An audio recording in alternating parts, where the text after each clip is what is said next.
AskReddit, which profession attracts the worst kinds of people?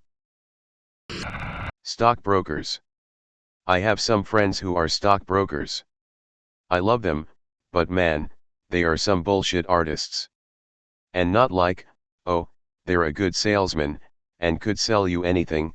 No, it's like they make shit up as they go along and try to sound confident in what they say. Hollywood producer, it seems. Over and over and over. My mum worked in a prison. She said that a lot of the men in there for offenses against children were looking for jobs like driving ice cream vans, dressing as Santa at shopping centers, etc., as they liked kids sitting on their laps, etc.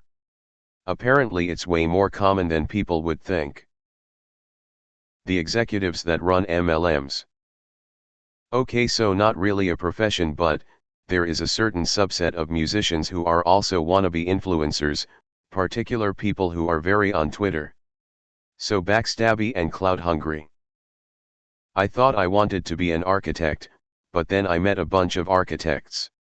And architecture students. And architecture professors. And they were pretty much all assholes. It was weird. I mean, how could it be so consistent? But there ya have it. Law enforcement, double-edged sword, because it attracts the best and the worst. The best in people who want to help, protect, and do good. The worst in people who want to exact authority over people. Power-hungry assholes who are insecure and have short fuses and low tolerance for defiance. If you can't handle someone defying you without losing your shit, you shouldn't be a cop. Edit, spelling.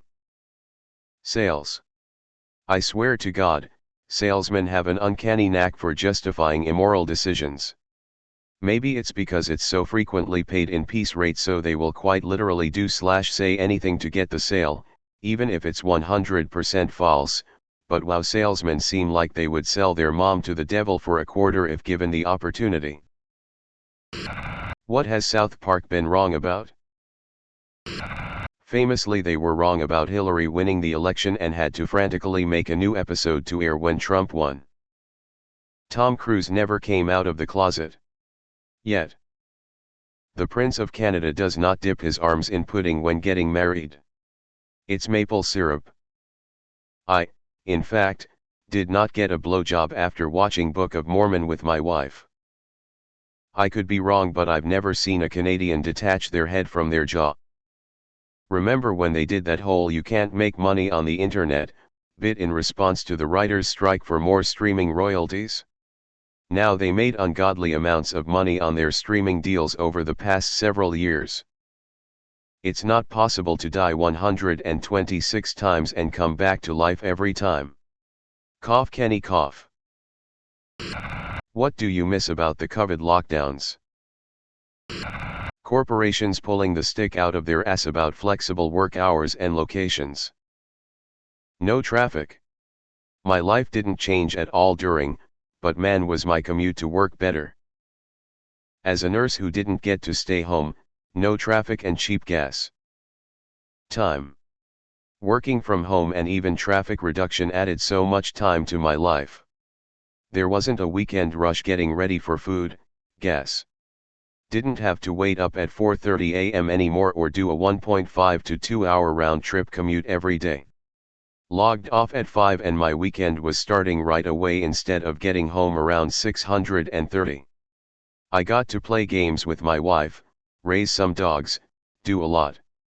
Now we get home, it's just getting ready for the next day. It showed me what life could be when you work from home. That'll be the biggest factor for me moving forward. Personal space was a must. 6 feet away from any other person at all times. Great times. Great times. As an American, everything stopping for that first few terrifying weeks.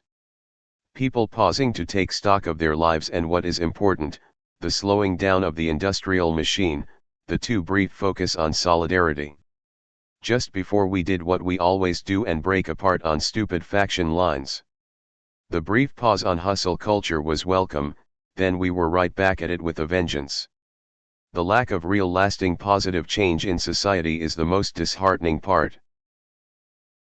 Having an excuse for being single. What's the worst live band you ever saw? Slayer. Didn't sound too bad, but they seemed to be quite annoyed. No one said anything on stage.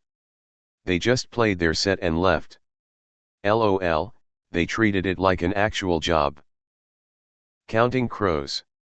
The guy chewed gum, practically yawned and basically spoke the songs, changed all the melodies.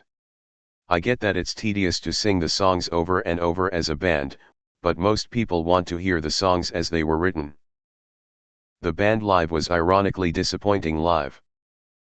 I forget the name of the band, but I was told they were a legendary goth band. People were hyped. The bar we were at is basically a hall, so acoustics are not good. They also brought their own sound guy instead of using the resident one. They sounded good, but I guess the lead singer couldn't hear himself, so he would stop every song to tell at his sound guy and restart. After a few times he was getting heavily booed and heckled. Also heard that backstage he was super drunk and touchy with people not interested.